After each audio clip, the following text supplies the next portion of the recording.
Hello दोस्तों, तो जैसा कि पिछले एपिसोड में हमने देखा कि यहाँ एक्सोर्सिज्म पास गेट की सारी सिचुएशन बदल चुकी थी। ह्यूमंस डीमंस के खिलाफ इस जंग को हार रहे थे। इवन की हाउचिन की हालत भी डीमन गॉड सायर ने बुरी तरीके से खराब कर दी है। पर जैसे ही वो आगे बढ़ते हुए हाउचिन को जान से मारने वाला था, तभी अचानक वहाँ पर मास्टर गाविंग जी आ गए थे, जो कि अपने आर्मर को पहनते हुए यहाँ डीमन गॉड सायर पर हमला करना शुरू कर देते हैं।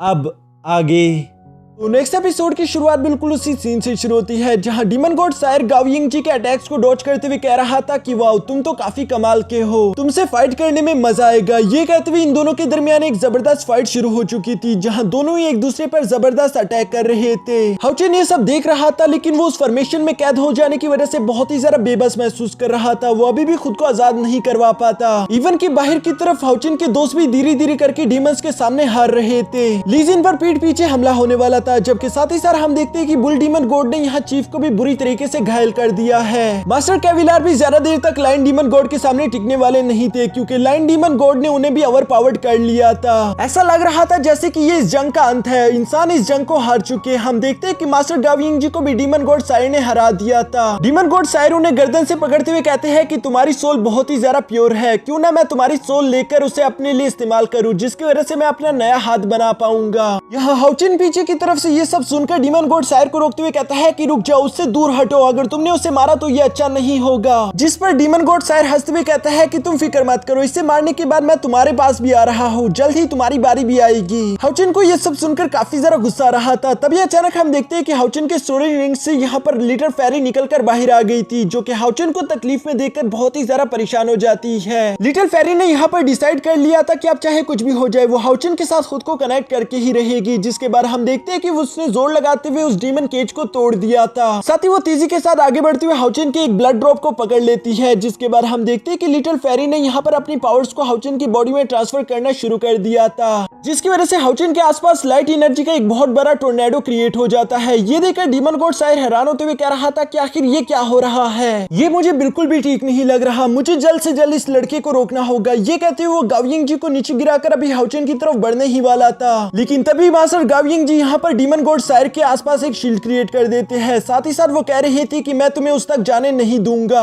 साथ ही उस लाइट एनर्जी के टोर्नेडो में हम देखते हैं कि लिटिल फेरी हाउचिन के साथ अपना लाइट कॉन्ट्रैक्ट बना रही थी। वो ओथ लेते हुए कहती है कि चाहे फिर मुझे अपनी एल्फ बॉडी छोड़नी ही क्यों ना पड़े, मैं इस लड़के के साथ अपना कॉन्ट्रैक्ट साइन करना चाहती हूँ। जो कहने के बाद हम देखते हैं कि लिटिल फेरी की लाइट एनर्जी यहाँ हाउचिन की बॉडी में जाना शुरू हो गई थी। मास्टर गाविंग जी अभी भी अपनी पूरी जान लगाते हुए डीमन गॉड सायर को रोकने की कोशिश कर रहा था। हम देखते हैं कि यहाँ पर धीरे धीरे हाउचिन ने अपना ब्लड कॉन्ट्रैक्ट कंप्लीट कर दिया था। वो सारे के आसपास की एनर्जी को अपनी बॉडी में एब्जॉर्ब कर लेता है, जिसकी वजह से उसके सारे जख्म भी हील हो चुके थे। गाविंग जी हाउचिन को सही सलामत देखकर उससे कहते हैं कि चलो फौरन से अपना टास्क कंप्लीट करो। जो सुनते साथ ही हम देखते हैं कि हाउचिन ने दोबारा से कंट्रोल सेंटर की तरफ बढ़ना शुरू कर दिया था। जो होता वो डीमन गॉड सायर नहीं देख सकता था, इसलिए वो अपनी फुल एनर्जी रिलीज करते हुए गाविंग जी को शील्ड को तोड़ देता है। जिसके बाद उसने तेजी से हाउचिन की तरफ बढ़ना शुरू कर दिया था। बस यहाँ पर अभी कुछ इंच फासला ही बचा था, लेकिन इससे पहले कि हाउचिन उस तक पहुंच पाता, तभी डीमन गॉड सायर यहाँ अपना हाथ उसकी बॉडी के आर पार घुसा देता है। बाहर की तरफ हम देखते हैं कि हाउचिन के बाकी के दोस्त भी डीमंस के साथ फाइट करने की वजह से बुरी तरीके से हार चुके थे।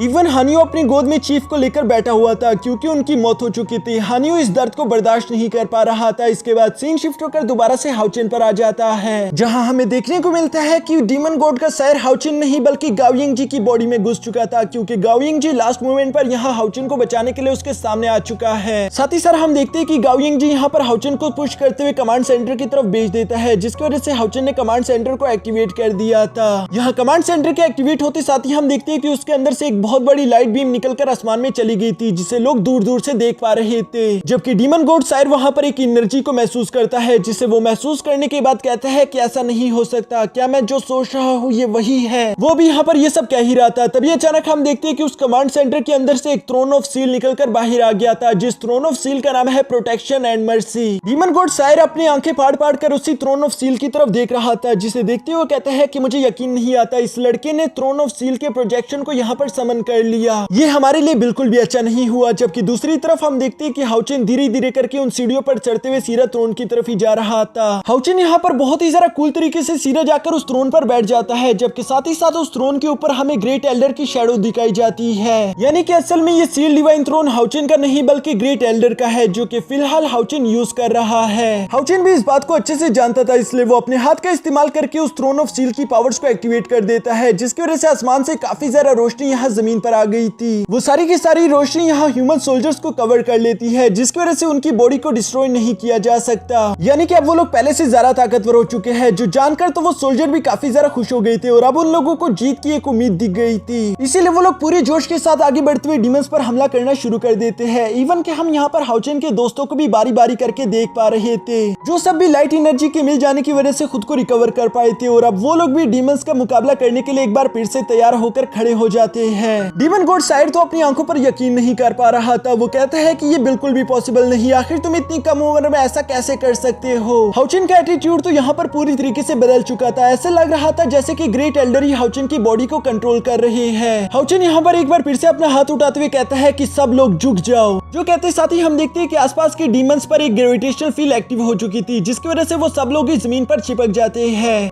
इवन कि डीमन गॉड साइड पर भी काफी ज्यादा ग्रेविटेशनल पुल लग रहा था, लेकिन वो अपने टेंटिकल्स बाहर निकालते हुए कहता है कि तुम एक मामूली से इंसान मेरे जैसे डीमन गॉड को अपने सामने नहीं झुका सकते। हाउचेन उसकी ये बात सुनकर बहुत ही ज्यादा कूल तरीके से अपनी एक उंगली का इस्तेमाल करके ग्रेविटेशनल पुल की पावर्स को बढ़ा देता है, जिसकी वजह से हम देखते हैं कि यहाँ डीमन गॉड सायर अपने घुटनों पर आ चुका था, पर अभी भी उसकी जुबान बंद नहीं हो रही थी। वो इसी तरह से चिल्लाते हुए हाउचेन को धमकियां देता जा रहा था, जिसकी वजह से हाउचेन अपने ग्रेविटेशनल पुल की पावर्स को और ज्यादा बढ़ा देता है, जिसने डीमन गॉड सायर को यहाँ जमीन पर चिपका दिया था। इसके बाद हमें ग्रेट एल्डर का सीन दिखाया जाता है, जो कि अपना सारा की सारा ध्यान लगाकर सील डिवाइन थ्रोन को कंट्रोल कर रहे थे, और हमें जानने को मिलता है कि यहाँ पर ये सब कुछ जो भी हुआ ये सब कुछ ग्रेट एल्डर ने किया। वो बताते हैं कि एक्सोर्सिज्म गेट में मेरी सील डिवाइन थ्रोन की एक प्रोजेक्शन है, जो कि हमारी ह्यूमैनिटी की आखिरी उम्मीद भी है। मैं खुद इस वक्त एक्सोर्सिज्म गेट पर मौजूद नहीं, मैं सिर्फ अपने प्रोजेक्शन का इस्तेमाल करके ही अपने सोल्जर्स की ताकत को बढ़ा रहा हूँ, लेकिन ये काफी ज्यादा मुश्किल होने वाला है, क्योंकि अगर एक बार सील डिवाइन थ्रोन के ऊपर से मेरी प्रोजेक्शन टूट गई, उसके बाद मैं दूर से उसे कंट्रोल नहीं कर पाऊंगा। यानी कि इस बात की हमें एक बहुत बड़ी कीमत चुकानी होगी। तो इसलिए हम उम्मीद यही कर सकते हैं कि डीमंस एटलीस्ट हमारी उस प्रोजेक्शन को तोड़ ना पाए। ग्रेट एल्डर की इन सारी बातों के साथ ही हमारा ये एपिसोड यहीं पर खत्म हो जाता है। दोस्तों, इसके नेक्स्ट एपिसोड का ट्रेलर भी मैं अभी कुछ ही देर में एक्सप्लेन करके अपनी इसी चैनल पर अपलोड कर दूंगा, इसलिए मैं चाहता हूँ कि आप लोग इस चैनल को सब्सक्राइब करके बेल आइकन को एक्टिवेट कर दो, ताकि आप लोगों को नोटिफिकेशन मिल जाए।